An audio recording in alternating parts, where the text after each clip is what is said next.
नमस्कार दोस्तों, स्वागत है आपका आर्क्यो वर्ल्ड में।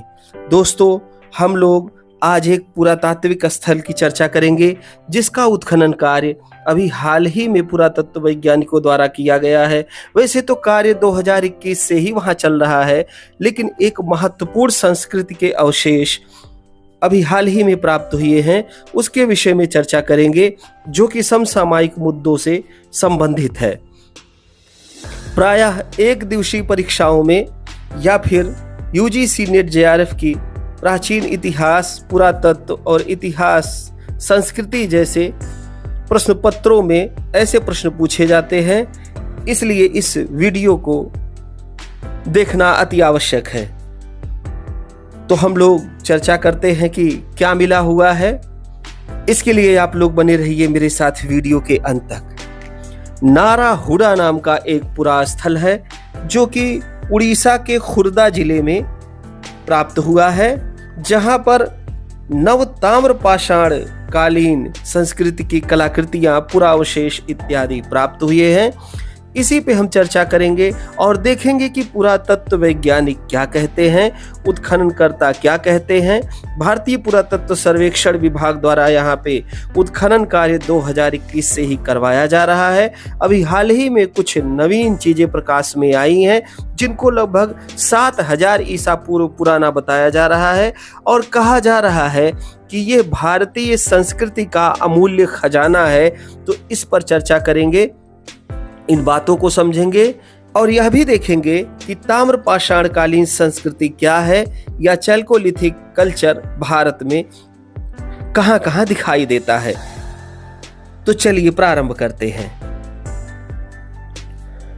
भुवनेश्वर के खुर्दा जिले के तिरमल गांव के पास नाराहुडा टीले पर उत्खनन से पूर्वी भारत की ताम्र पाषाण संस्कृति के बारे में रोचक जानकारी प्राप्त हुई है। इसमें एक सुपरिभाषित कृषि समुदाय का विकास दिखाई देता है। भारतीय पुरातत्व सर्वेक्षण विभाग 2021 से ही इस टीले पर खुदाई कर रहा है। यहाँ पर तीसरे चरण की खुदाई चल रही है और इसी के दौरान ताम्र पाषाण काल से संबंधित अवशेष प्राप्त हुए हैं। पुरातत्व वैज्ञानिक पीके दीक्षित जो है, यहाँ से प्राप्त अवशेषों के विषय में बताते हैं कि खुदाई में गोलाकार मिट्टी की संरचनाएं, ढके हुए फर्श, मिट्टी की दीवारें और पोस्ट होल मिले हैं। पोस्ट होल उसे कहते हैं जब गांव में छप्पर बनाया जाता है तो उसके लिए एक स्तंभ लगाने के लिए गड्ढा खोदा जाता है, उसे ही पोस्ट होल कहा जाता है। दीक्षित महोदय आगे बताते हैं कि ताम्र पाषाण काल की प्रमुख खोजों में 3 से 4 प्रकार की गोलाकार झोपड़ियां, पत्थर और तांबे की वस्तुएं प्राप्त हुई हैं, जो इस तथ्य की ओर इशारा करती हैं कि प्राचीन युग के लोग या ताम्र पाषाण काल के लोग यहां आकर बसने लगे और खेती करना प्रारंभ कर दिए। यहाँ पर जो झोपड़ियों के साक्ष्य प्राप्त हुए हैं वो लाल मोरंग से ढके हुए दिखाई देते हैं। इसी प्रकार इस चरण से प्राप्त सांस्कृतिक भौतिक साक्ष्य और अवशेषों में पत्थर और लोहे के सेल्ट या कुल्हाड़ी, तांबे और हड्डी के बने हुए उपकरण, अर्ध कीमती पत्थर और टेराकोटा की मूर्ति, कांच की चूड़ियों के टुकड़े, टेराकोटा की पशु मूर्तियां, हाफ स्काच जिससे प्रायः बच्चे खेलते हैं, गोफन पत्थर, खिलौना गाड़ी के पहिए, पॉलिश करने वाले पत्थर, हथौड़ा पत्थर, काठी के टुकड़े और मिट्टी की गोलियां इत्यादि प्राप्त हुई हैं। यहाँ से गोल झोपड़ियां प्राप्त हुई हैं। इसके विषय में पीके दीक्षित बताते हैं कि यह चैल्कोलिथिक युग की मुख्य खोज है। इससे यह पता चलता है कि ताम्र पाषाण कालीन लोगों द्वारा यहाँ बसने के साथ साथ खेती भी प्रारंभ कर दी गई थी। झोपड़ियों के आसपास की जगह और आंगन लाल रंग की मिट्टी से ढके हुए प्राप्त हुए हैं।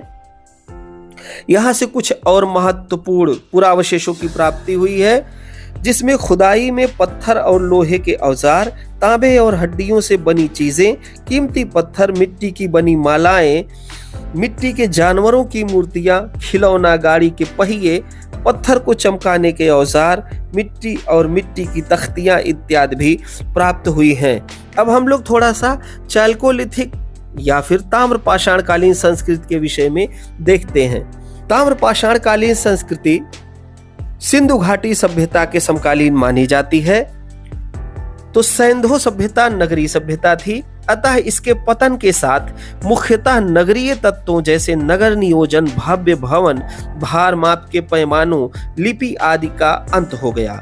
इसके विपरीत ग्राम्य जीवन से संबंधित तत्व जैसे खेत जोतने की पद्धति, भार ढोने के साधन या बैलगाड़ियां, लोक विश्वास, प्रथाएं आदि अवशिष्ट रही। परिणाम स्वरूप हमें भारत में सिंध क्षेत्र के बाहर अनेक विकसित ग्रामीण संस्कृतियों के दर्शन होते हैं। इन्हें हम ताम्र पाषाणिक संस्कृति या चैल्कोलिथिक संस्कृति कहते हैं। दक्षिण पूर्वी राजस्थान में ताम्र पाषाणिक संस्कृति के प्रमुख उत्खनित स्थलों में अहाड़, गिलुंद तथा बालाथल का नाम लिया जा सकता है। अहाड़ उदयपुर जिले में स्थित है, गिलुंद चित्तौड़गढ़ जिले में स्थित है। ये सब बनास नदी घाटी में ही स्थित है। यहाँ पर अहाड़ के क्षेत्र से जो तांबे प्राप्त हुए हैं, विद्वानों ने उसको ताम्बवती नाम दिया है। यहाँ पर तांबे की खान होने की भी बात कही जाती है। इसी तरीके से कायथा है, मालवा है और जोरवे है। इन चार संस्कृतियों को महत्वपूर्ण रूप से ताम्रपाषाणकालीन माना जाता है, जो कि राजस्थान, मध्य प्रदेश और महाराष्ट्र के क्षेत्र में देखे जाते हैं। इसके अतिरिक्त ताम्रपाषाणकालीन संस्कृतियां कुछ उत्तर प्रदेश में, बिहार में, उड़ीसा जैसे क्षेत्रों में भी दिखाई देती हैं। बिहार में महत्वपूर्ण रूप से चिराद नाम का एक पूरा स्थल है, जिसके विषय में मैंने आर्कियो वर्ल्ड चैनल पर ही पूरा रिव्यू करके डाला हुआ है। यह नवपाषाणकालीन संस्कृति का भी महत्वपूर्ण स्थल माना जाता है। उत्तर प्रदेश में खैराडीह महत्वपूर्ण पूरा स्थल है। इस तरीके से देखा जाए तो उत्तर से दक्षिण और पूरब की तरफ इस संस्कृति का विस्तार भारत में दिखाई देता है। दक्षिण भारत में अगर बात करें तो कृष्णा तथा तुंगभद्रा नदियों के बीच के क्षेत्र में ब्रह्मगिरी, मास्की, पिकलीहल, संगनकल्लू, नागार्जुन कोंडा आदि क्षेत्रों से भी ताम्रपाषाणकालीन संस्कृतियों की प्राप्ति हुई है, जिसकी तिथि लगभग 2300 बीसी से 900 बीसी के मध्य निश्चित की जाती है। भारत के मध्य तथा पश्चिमी क्षेत्रों में ताम्रपाषाणी संस्कृतियां ईसा पूर्व 1200 तक विद्यमान मानी जाती हैं, जिनमें जोरवे संस्कृति का हम प्रमुखता से उल्लेख कर सकते हैं। ताम्रपाषाणिक संस्कृति के अतिरिक्त ताम्र निधियों की भी प्राप्ति होती है। ताम्र संचय जब हमको किसी एक ही स्थान से प्राप्त होता है, बहुत सारे उपकरण उसमें प्राप्त होते हैं, चाहे वो दोधारी कुल्हाड़ियां हो, चाहे वो तलवारें हो मूठदार, चाहे वो चाकू हो। इस तरीके के जो ताम्र संग्रह प्राप्त होते हैं उसको हम कॉपर होड कहते हैं, और वो ताम्रपाषाणिक संस्कृति से ही संबंधित माना जाता है।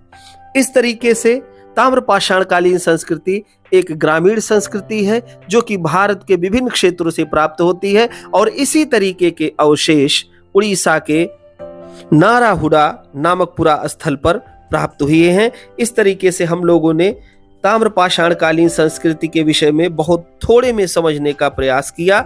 वैसे यह संस्कृति बड़े पैमाने पर भारत में देखी जा सकती है। नाराहुडा में मिट्टी के बर्तन भी मिले हैं। ये लाल रंग के, भूरे रंग के, लाल रंग से रंगे हुए, चॉकलेटी रंग से रंगे हुए और काले लाल रंग के हैं। कुछ बर्तन छोटे हैं और हाथ से बने हैं। पिछले 3 सालों में खुदाई करने वालों को ऐसी महत्वपूर्ण चीजें प्राप्त हुई हैं, जिनसे पता चलता है कि इस जगह पर 3 अलग अलग समय में लोग रहते थे।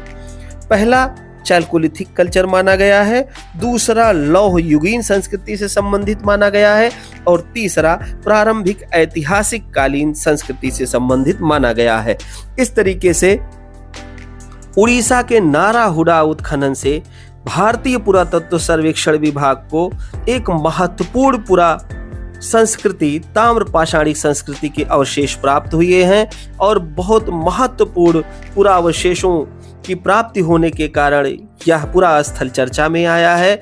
आगे क्या कुछ होगा इस पर मैं जरूर बताने का प्रयास करूंगा। आप लोग इस विषय में क्या सोचते हैं कि ताम्रपाषाणकालीन संस्कृतियों का भारत में और कैसा स्वरूप है? मुझे कमेंट करके अवश्य बताइएगा। वीडियो में अंत तक बने रहने के लिए आप सभी लोगों का बहुत बहुत धन्यवाद।